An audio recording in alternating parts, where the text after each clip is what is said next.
This video is part of the Three-Body Problem series. If you watch Netflix's Three-Body Problem and you're thinking, wow, the Wallfacer plan is absolutely crazy, and also why is Saul one of the Wallfacers, then this video is for you. I will be going over the clues that were given in Netflix's Three-Body Problem Season 1 TV show, and I have also read the entire original series, so I will also be going into some elements of The Dark Forest, which is book 2. If you don't know what a Wallfacer is, or you're not sure what a Wallfacer is, I recommend you stop watching the video and to go watch the show or read the book, but watch at your own discretion.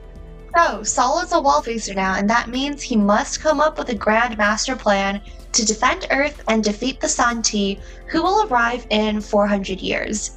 He has all of the resources of the world available at his disposal, with no questions asked if he requests something to be done, no matter how absurd it may be. The catch? This plan can only exist in his brain. He cannot discuss his thought process, brainstorm with anyone, write any plans down, strategize with anyone else, or make his plan too obvious. Everything he does should be somehow masked so that the Santee Sophons couldn't understand him.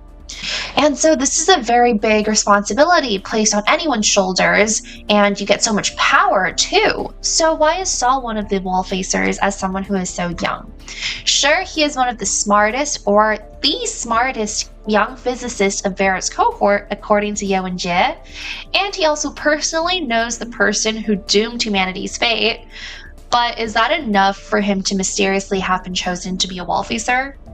I'm going to be talking about 3 clues, or I guess supporting pieces of evidence that discuss why Saul ultimately is a Wallfacer and why he'll actually be someone super important and central to the entire rest of this story.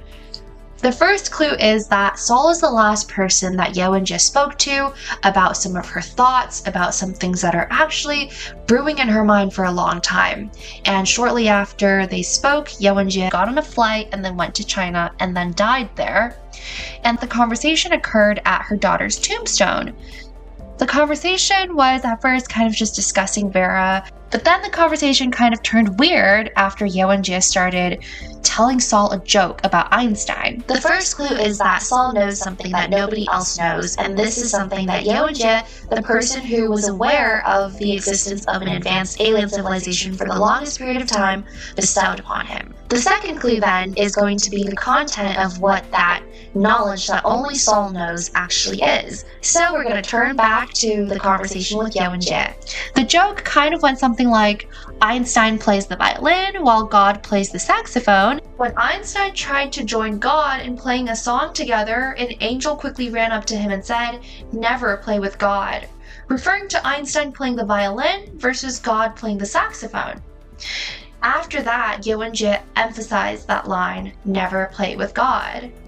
And the key is with that line. I think that line could be interpreted in 2 ways.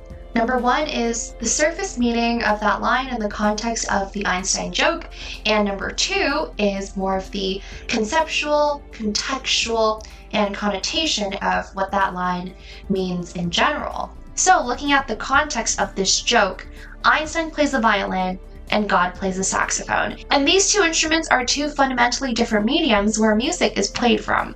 And so generally speaking, when we think about the style and the type of music that comes out from a violin versus from a saxophone, they're very different, even if it's the exact same song.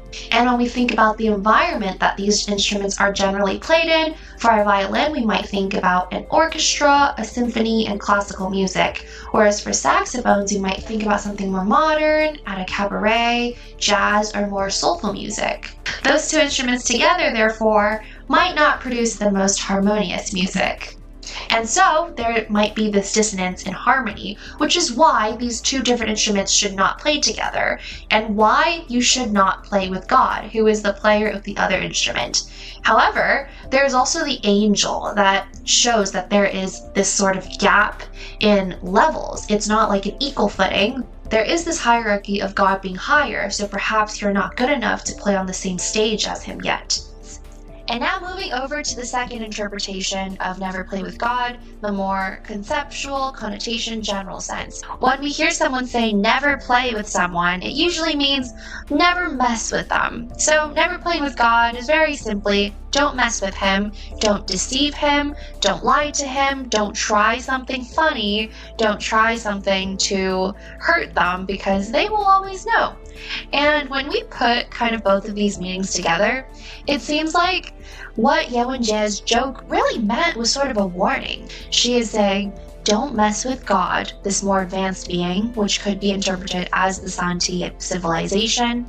And also, because you two are from really different ends of the spectrum, you have fundamentally very different things to work with, it is best for that not to mix. The Santi civilization is kind of on another level of the playing field, and their Sophons are pretty much all-knowing of what happens on Earth, so there is not much of a way of messing with them, apart from the supposed information that only Saul knows. Either way, this is a little bit confusing, and so we might need a bit more additional context of what God could actually be referring to. Is it really Santi, or would it be something else? And for this, we're going to turn to another clue, which is the additional context provided by the Dark Forest book. A little bit of spoiler-free context, but in the second book of the original series, The Dark Forest, Saul's original counterpart is named Ji. Similarly to Saul and Ye Wenjie, Ji and Ye Wenjie also have a conversation at the tombstone, but unlike the joke in the TV show, their conversation was pretty different. Their discussion sounds more like academic theory and seems more philosophical, involving concepts of game theory, psychology, and sociology. Ji and Ye Wenjie basically discuss the expected behaviors of civilizations. If you're interested in hearing about additional context surrounding the tombstone conversation between Saul and Ye Wenjie, or Ji and Ye Wenjie, then check out this other video on my channel that goes further into this conversation and discusses cosmic sociology. This whole discussion about cosmic sociology is fascinating to think about, but it's kind of a very long-winded discussion about very theoretical concepts that seem a bit academic. So rather than discuss these types of concepts, the TV show decides to pack the implications of all of these different concepts into a joke or riddle about Einstein and God. That concludes our discussion about the Dark Forest book, and now we're going to head back over to the TV series to talk about clue and hint number 3, which is the attempts on Saul's life. After the tombstone conversation with Ye Wenjie, Saul suddenly becomes a target for assassination, as seen through the car accident attempt that killed his lover, and also the sniper attempt outside the UN. These attacks must mean that Saul has the key to a potential plan to defending Earth against the Santi or attacking them. And based on all of the previous clues, Saul will eventually lead himself to the right conjectures. That's a pretty simple observation, but those are the 3 clues. I do want to say that I have a slight criticism. In the TV show, this knowledge is conveyed through a joke or a riddle to Saul, which takes some complex strategic thinking and unpacking to understand. Saul is going to need a while to kind of unpack this information. The Santi, however, they already revealed that their method of communication is through transparent thoughts and complete honesty, so they are lacking in the arena of communication through such complex metaphors and riddles. Yet, they seem to understand it right away and start directing targeted assassinations on Saul, which I think is way too quick just for their biology and culture. Or it could be the human allies of the Sophons who are doing this, but either way, the Santi needed to send down the order to assassinate Saul first before the human. In the books, this knowledge is conveyed through direct discussion about theoretical concepts, and this can definitely be understood by the Sophons and Santi immediately, which makes the immediate targeted assassinations on Ji or Saul make more sense. While I understand that a joke or riddle makes the tombstone conversation a whole lot more interesting in the Netflix show, it also makes it more suspenseful and also digestible than sort of a boring academic conversation about sociology.